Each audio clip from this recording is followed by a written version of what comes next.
Heidi ho, everybody. As previously promised, I have a story about Uncle Joe for you.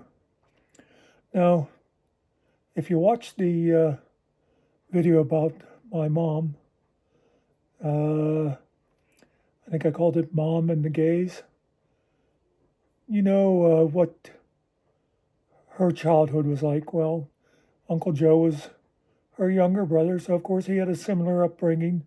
I'm not going to go through it all again, but just in brief, uh, 14 children in a coal mining family, immigrant father who barely spoke English.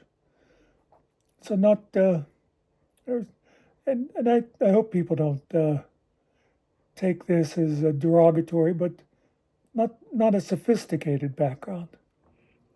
Now, Uncle Joe, like my mother, had to leave school after the eighth grade and go to work, and he is the only one of all the kids who made a life of coal mining. I think all the kids, when they were younger, they helped their father to some extent. I remember my mother saying even she used to go out and help him cut the support poles that he needed for in the mine. Anyway, but Uncle Joe, and something I was just thinking about when I was thinking of him, just to describe him to you, he, unlike most of the Olenowskis, that was my mother's maiden name, and coincidentally my Uncle Joe's last name, most of them were pretty tall. Uncle Joe, I think, God, he's probably just like 5'6", 5'8". And he was a little guy, but and one of the things I always say about him, and again, I don't mean this in a bad way, he was a simple man in the best meaning. He just wasn't complicated. He didn't need fancy things.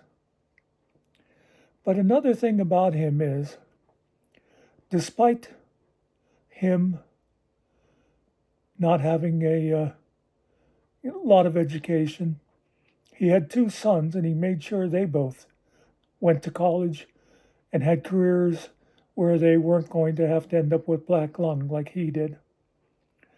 And he also, well, there was something else I wanted to tell you about him. I could talk about him a lot. When we first moved back to Pennsylvania, I was actually born in Connecticut. And when I was 4, my parents decided to move us back here to the house that my mother grew up in. And we were there for a few years, and it was right across the street from Uncle Joe and Aunt Sophie. So we were all always, kind of close to them. But anyway, this story's about Uncle Joe. And it's about, by the way, I just thought of while I'm talking that, I'm going to have to also remember to do a video someday of a story that I've repeated often, but and Aunt Sophie told me about when she and Uncle Joe were dating, but we'll get to that another time. This story was about Uncle Joe later in life after him and Aunt Sophie were retired. And their sons, Lenny and Johnny. Lenny's name is actually Joe, but we always called him Lenny for obvious reasons. Because he reminded us of the character from Of Mice and Men. No.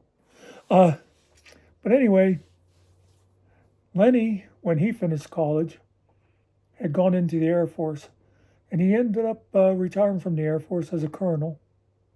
He flew on B-52s, right, Len?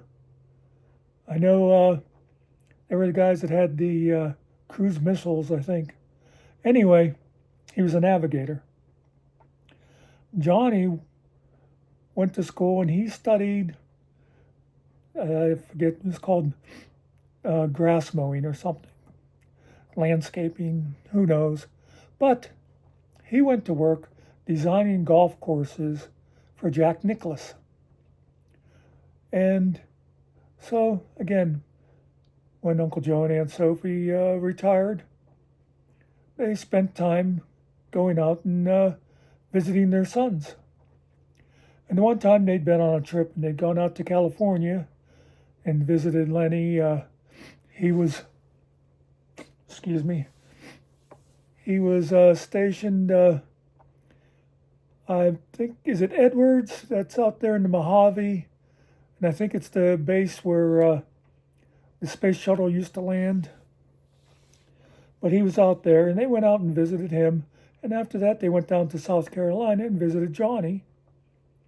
And they came back and they stopped in our house.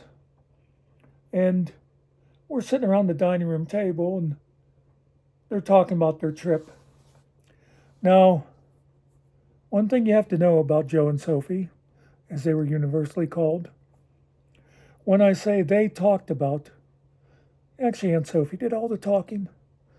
She would say things like, "Oh, Joe, tell Dan about that car we saw." Anyway, Dan, Uncle Joe just sat there. He didn't even open his mouth because he knew she was just going to continue the story. Anyway, so they stopped in and they're talking about their trip. And they're out in California and they went to a dinner party where there was a bunch of officers, and Lenny knew some guy that was a movie producer and stuff, just hanging out with these people. And then after that, they go to South Carolina and they're down there hanging out with Jack, which is all Aunt Sophie ever called Jack Nicklaus. And the whole time they're talking, I'm sitting there looking at Uncle Joe, who I said, good old simple Uncle Joe, one of the nicest guys you'd ever want to meet. I remember all the kids always loved him. He was always great with all the kids. But anyway, I'm sitting there and I'm looking at Pen 5 Joe. Pen 5 is the very small village, if you want to call it that, where we lived for a while and where Uncle Joe and Aunt Sophie still. But I'm looking at him and thinking about my plain and simple Uncle Joe hanging out with, generals, Jack Nicklaus, I don't know who else down there, Lee Trevino, who what do I know? And after a bit, and I got a chance to talk to him, and I said something along the lines of, "Uncle Joe, don't you feel strange hanging out with all these fancy people," or however I said it?